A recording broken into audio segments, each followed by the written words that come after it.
Hello good morning everyone. Madhya Pradesh के daily current affairs में बात करेंगे 28 जून के महत्वपूर्ण करंट अफेयर्स के बारे में। और एक और चीज़ मैं आपको बता दूं, मई और जून का जो करंट अफेयर है वो हमारा रह गया है।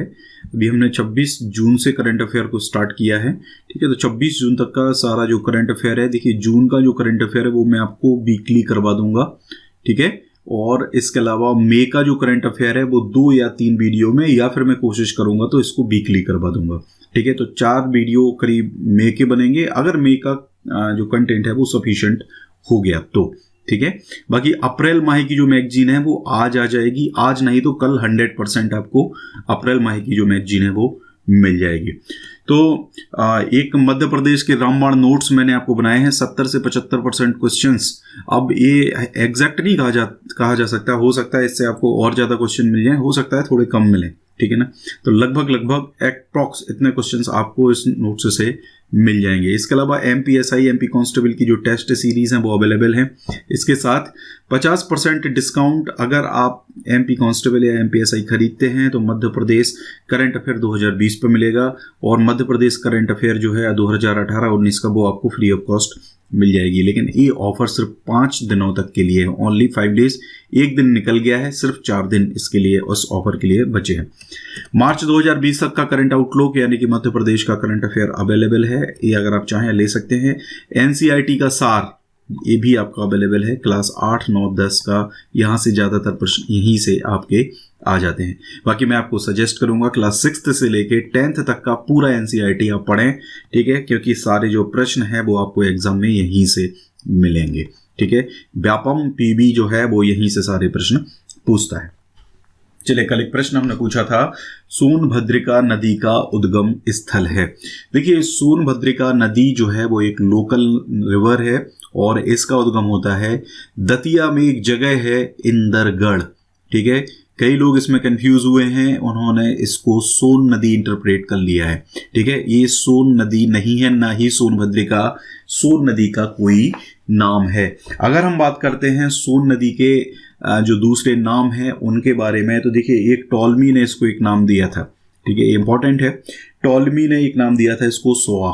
चलिए कमेंट करके बताएं कि नर्मदा नदी को टॉलमी ने क्या नाम दिया था। अगर आप हमारे वीडियोस देखते हैं तो डेफिनेटली आपको ये पता होगा, ठीक है। इसके अलावा सोन नदी को सुवर्ण के नाम से भी जाना जाता है, सोनपालिका के नाम से भी जाना जाता है, ठीक है, लेकिन इसको सोनभद्रिका नहीं कहा जाता है। इसके अलावा हिरण्यवाह, ठीक है, हिरण्यवाह के नाम से भी इसको जाना जाता है, शोणभद्र के नाम से भी इसको जाना जाता है। बहुत सारे नाम हैं, लेकिन सोनभद्रिका एक लोकल रिवर है, दतिया जिले के इंदरगढ़ से इसका उद्गम होता है। अगला प्रश्न था हमारा, 6 भुजी नागराज मंदिर कहाँ स्थित है। तो 6 भुजी नागराज मंदिर जो है मध्य प्रदेश के कटनी में स्थित है, ठीक है। तो ये 2 इंपॉर्टेंट क्वेश्चन थे। आज का हमारा पहला प्रश्न है, मध्य प्रदेश का सबसे बड़ा अपवाह तंत्र है, ठीक है। नर्मदा नदी, ताप्ती नदी, गंगा नदी अपवाह तंत्र, माही नदी अपवाह तंत्र। आपको एक कमेंट करके बताना है। एक और प्रश्न हमारा, गौरी घाट का संबंध मध्य प्रदेश के किस जिले से है, साथ में नदी का भी आप नाम बताएं, ठीक है, कि ये गौरी घाट किस नदी पर स्थित है और किस जिले में है। चलिए स्टार्ट करते हैं। पहला प्रश्न हमारा, किस जिले की आंचल गंगवाल का चयन हाल ही में वायुसेना में फाइटर पायलट बनने के लिए हुआ है। तो ये आप लोगों को एक बहुत अच्छा मोटिवेशन है। आंचल गंगवाल मध्य प्रदेश में लेबर इंस्पेक्टर थी, ठीक है, और लेबर इंस्पेक्टर से इनका चयन फाइटर पायलट के लिए हुआ है। इनका संबंध है मध्य प्रदेश के नीमच से, ठीक है। तो ध्यान रखें, नीमच से इनका संबंध है और हैदराबाद में एयरफोर्स की ट्रेनिंग एकेडमी में भी ये हैं, ठीक है। ये सब इंस्पेक्टर और लेबर इंस्पेक्टर दोनों आपकी मध्य प्रदेश में रह चुकी हैं, ठीक है, और दोनों नौकरियों को छोड़ने के बाद ये फाइटर पायलट बनी हैं, ठीक है। तो आपके लिए बहुत अच्छा मोटिवेशन है। और इनके जो पिताजी हैं वो कोई खास बहुत बड़े आदमी नहीं थे, ठीक है, जो ठेले टाइप की चीज़ें होती हैं, ठेले लगाते थे किसी चीज़ के, ठीक है। तो बहुत अच्छा मोटिवेशन आपके लिए होगा। अगला प्रश्न है, हाल ही में किस ग्राम में ब्रिटिश कालीन चांदी के 275 सिक्के प्राप्त हुए हैं। देखिए ब्रिटिश कालीन चांदी के 275 सिक्के जो हैं वो प्राप्त हुए हैं जामकोटा से। जामकोटा जो इंदिरा सागर डैम है उसके डूब प्रवाहित क्षेत्र ग्राम में आता है, ठीक है। और वहाँ पे दीवार बनाने के लिए मिट्टी की खुदाई हो रही थी, तो वहाँ पे एक तांबे के लोटे में ब्रिटिश कालीन चांदी के 275 सिक्के प्राप्त हुए हैं जिनका वजन है करीब 3 किलो, ठीक है। और एक सिक्के करीब 160 साल पुराने बताए जा रहे हैं।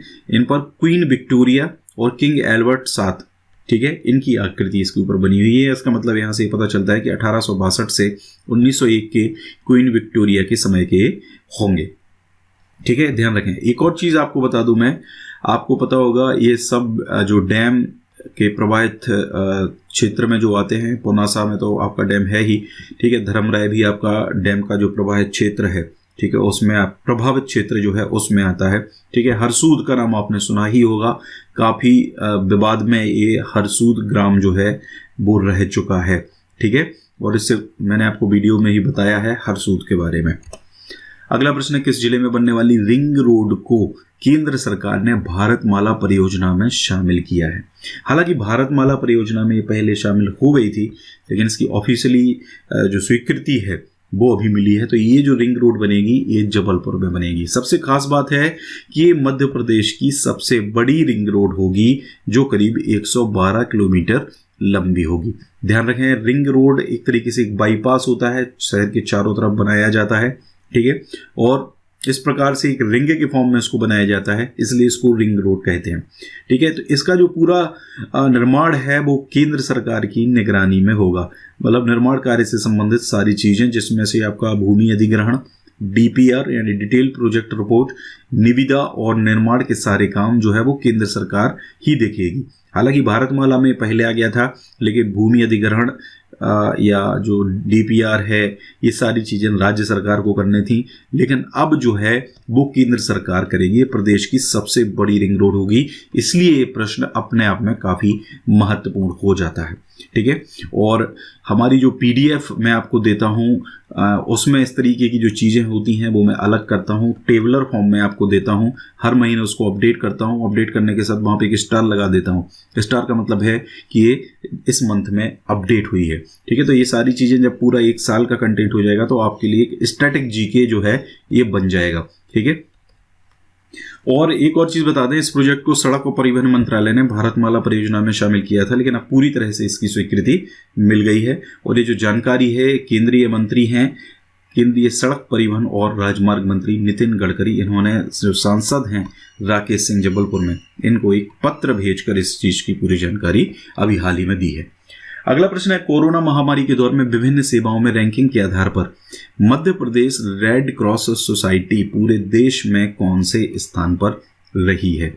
देखिए, रेड क्रॉस सोसाइटी जो होती है तो इसने कोरोना महामारी के दौर में मध्य प्रदेश की जो शाखा है रेड क्रॉस सोसाइटी की, ठीक है, और प्रदेश की अन्य जो रेड क्रॉस इकाइयां हैं उन्होंने जरूरतमंदों को सूखा राशन, ठीक है, तैयार भोजन, PPE kit, mask, saving drugs, sanitiser और अन्य आर्थिक सहायताएं प्रदान करी हैं, ठीक है। इनकी अगर रैंकिंग देखी जाए तो रैंकिंग के अनुसार मध्य प्रदेश इसमें दूसरे स्थान पर आया है। अगर बात करते हैं पहले स्थान की, ये संगठन स्तर पर इसकी बात करी जा रही है, ठीक है। तो विभिन्न सेवाओं में रैंकिंग के हिसाब से हरियाणा जो है वो पहले नंबर पर आया है, जो 1237.86% के साथ प्रथम स्थान पर है।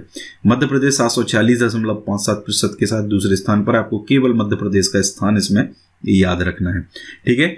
प्रशासन के सहयोग से जो कोविड-19 था वो कंटेनमेंट क्षेत्र में सैंपल कलेक्शन का कार्य भी इसने किया है, ठीक है। लॉकडाउन में रक्तदाताओं को भी प्रेरित करने का काम इसने किया है। तो काम आपको समझ में आ गया होगा ये क्या करता है। कर्नाटक इसमें तीसरे स्थान पर रहा है। अगला है हमारा, देखिए आपको पता होगा कमलनाथ सरकार आई थी, तो कमलनाथ सरकार ने बहुत सारे जो चेंजेस हैं वो करे थे चुनाव की जो प्रक्रिया होती है उसमें। तो शिवराज सिंह चौहान ने उन सारी चीज़ों को फिर से पलट दिया है। नगर निगम का जो महापौर होता है, नगर पालिका और नगर परिषद के जो अध्यक्ष होते हैं वो अब सीधे मतदाता चुनेंगे, ठीक है। मतलब इनका जो चुनाव है वो डायरेक्ट इलेक्शन होगा, ठीक है, मतदाताओं के थ्रू। और इन्होंने कमलनाथ सरकार के महापौर और अध्यक्ष का चुनाव जो है अप्रत्यक्ष प्रणाली से कराने के फैसले को पलट दिया है और इसके लिए विधानसभा के मानसून सत्र में संशोधन विधेयक लाने का फैसला किया है।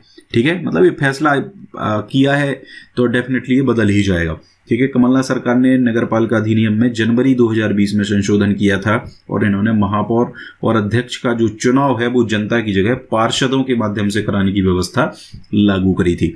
ठीक है, तो मैंने आपको करंट अफेयर में ये चीज बताई भी थी। ठीक है, और अधिनियम में संशोधन करना पड़ेगा, तो इसके लिए मध्य प्रदेश का जो नगरपालिका अध्यक्ष है उपाध्यक्ष है उनके निर्वाचन नियम में बदलाव किया गया है। और चुनाव के बाद पहला सम्मेलन जो है वो राज्य निर्वाचन आयोग ही बुलाएगा। ठीक है, कमलनाथ सरकार ने क्या किया था, इन्होंने कलेक्टर को चुनाव के बाद पहला सम्मेलन बुलाने का अधिकार दिया था।